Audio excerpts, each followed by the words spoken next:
All right, so my lesson is for second grade. The standard is fluently add and subtract within 100 using strategies based on place value properties of operations and the relationship between addition and subtraction. So to start off our activity, we will do an activator, and it's going to be like a small game. I'll say something along the lines of, today you're all going to be math detectives. Your mission is to find out how numbers change when we add and subtract.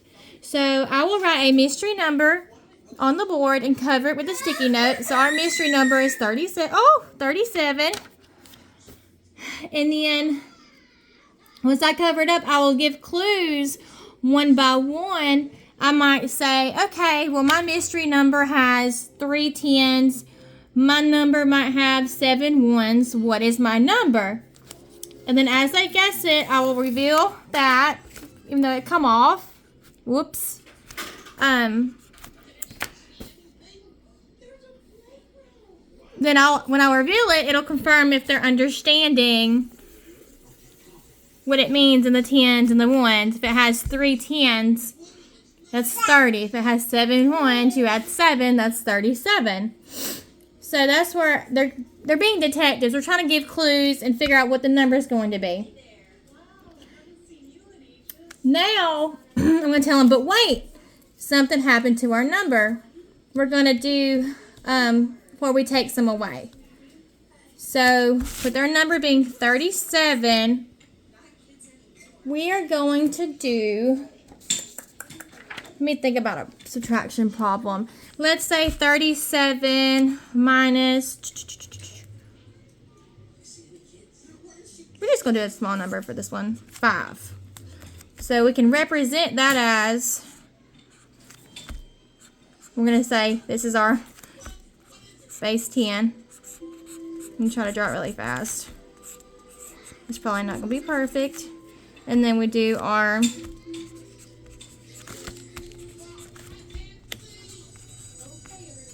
six, 7, and then we're going to represent our 5.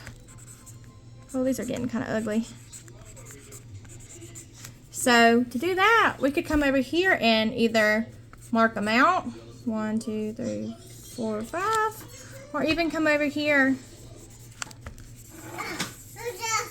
and erase them, and then have your students count how many are left, and that would give us 32. So we have 3 10s left, and these are taken out, and 2 1s. So what are we left with? And they would say 32. So that's just a little activator to get started. Let me erase the board real quick.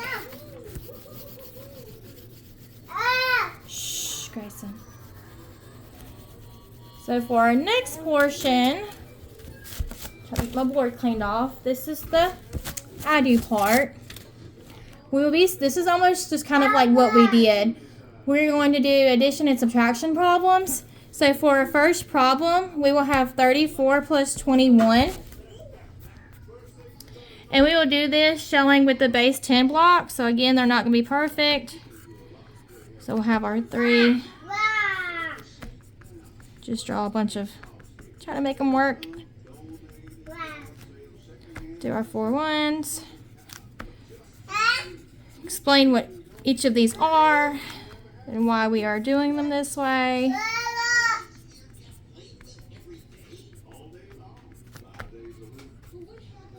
And say, well, okay, we have 34 plus 21.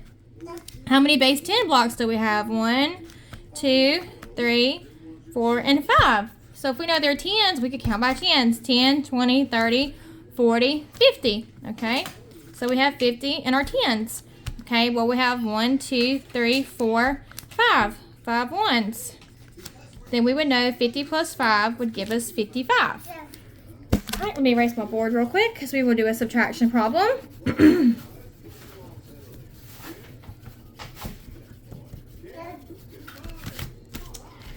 Our next problem would be 56 minus 23. So I'm going to go ahead and draw out my base 10. 1, 2, 3, 4, 5. 1, 2, 3, 4, 5. 6 minus, let's get these looking more like base 10.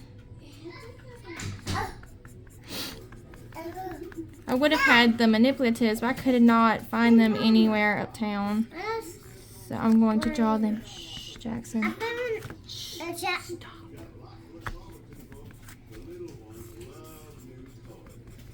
This will be our 2, and then 1, 2, 3.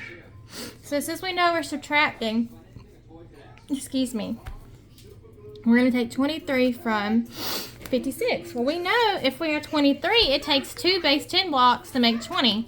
So we could scratch these out or take these away. And since we know we just took this away, we're also going to erase it over here so we don't do it again. So there's our 20. But we still have to take away our 3. So 1, 2, 3. And take these away. And then you'll have your students count what you're left with. So you have 1, 2, 3. They know these are worth 10 each, so we'd go 10, 20, 30. 1, 2, and 3.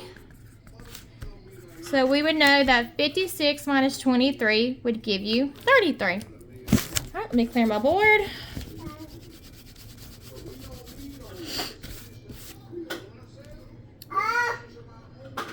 We'll go over several problems like this so they can get a good understanding of what this is. I will then have for the independent practice, I will give out a worksheet or possibly number sentences, something maybe like 45 plus 23 or 67 minus 19, and have them write out or draw what the base 10 blocks and ones together would be to solve the problem. And then again, I'll give them like a problem at the end as an exit ticket in order to tell if they have a clear understanding of what's going on and what has been taught. And for differentiation, if there are any ESL students or even the ELL students, I can provide visual aids, provide sentence starters to help explain what's going on with that added, blank 10s to do the ones, or I can break problems into smaller steps that are more manageable for the students and simplify the problems. And then we will take 3 to 5 minutes to summarize what we have just gone over.